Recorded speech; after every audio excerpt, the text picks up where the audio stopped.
नवरात्र, दशहरा और दीपावली जैसे त्योहारों को देखते हुए केंद्र सरकार ने कोरोना संक्रमण पर काबू रखने के लिए मिशन 100 दिन अभियान शुरू किया है। रिपोर्ट्स के मुताबिक 9 राज्यों और केंद्र शासित प्रदेश के 34 जिलों में कोरोना संक्रमण की साप्ताहिक पॉजिटिविटी रेट कम से कम 10% के आसपास है। वहीं WHO के मुताबिक 5% से कम की पॉजिटिविटी रेट बताती है कि संक्रमण इलाके में कंट्रोल में है। वहीं आशंका इस बात की है कि अक्टूबर में शुरू होने वाला 3 महीने का त्योहारी सीजन कोरोना संक्रमण में इजाफे का कारण बन सकता है। वहीं कई रिपोर्ट्स में केंद्र सरकार के एक अधिकारी ने बोला है कि ये साल कोविड सेफ त्योहारों का होना चाहिए, जिसका मतलब है कि लोगों को संक्रमण रोकने के लिए त्योहारों का आयोजन ऑनलाइन ही करना चाहिए। वहीं हम राज्यों से ज्यादा सतर्क रहने को कह रहे हैं ताकि अगले 100 दिन कोविड व्यवहार का पालन सुनिश्चित किया जा सके।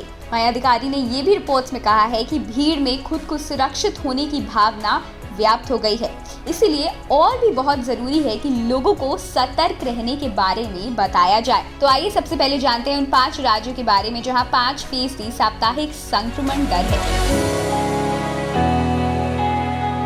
तो जैसा हमने बताया कि देश के 12 राज्यों और केंद्र शासित प्रदेश के 28 जिलों में साप्ताहिक पॉजिटिविटी रेट 5 से 10% है। वहीं मिजोरम, केरल, सिक्किम, मणिपुर और मेघालय में साप्ताहिक पॉजिटिविटी रेट कम से कम 5% के आसपास है। तो जिसके चलते जो है ना, जलसे और जुलूस का आयोजन जो है वो काफी सावधानी से होना चाहिए। तो केंद्र सरकार ने जिन राज्यों में 5% से ज्यादा की पॉजिटिविटी रेट है उनसे कंटेनमेंट जोन में बड़े पैमाने पर भीड़ इकट्ठा ना होने देने को कहा है।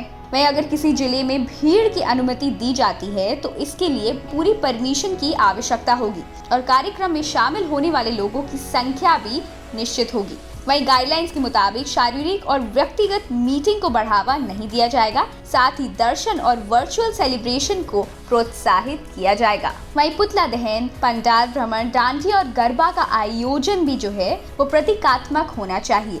साथ ही भीड़ में जाने से बचें और गैर जरूरी यात्राएं ना करें। तो स्वास्थ्य मंत्रालय के संयुक्त सचिव लव अग्रवाल ने ये भी कहा है कि मौजूदा स्थिति को हम हल्के में नहीं ले सकते हैं। हमें याद रखना है कि कोरोना संक्रमण महामारी अभी खत्म नहीं हुई है, तो अगर सतर्क नहीं रहेंगे तो ये और विकराल रूप ले सकती है।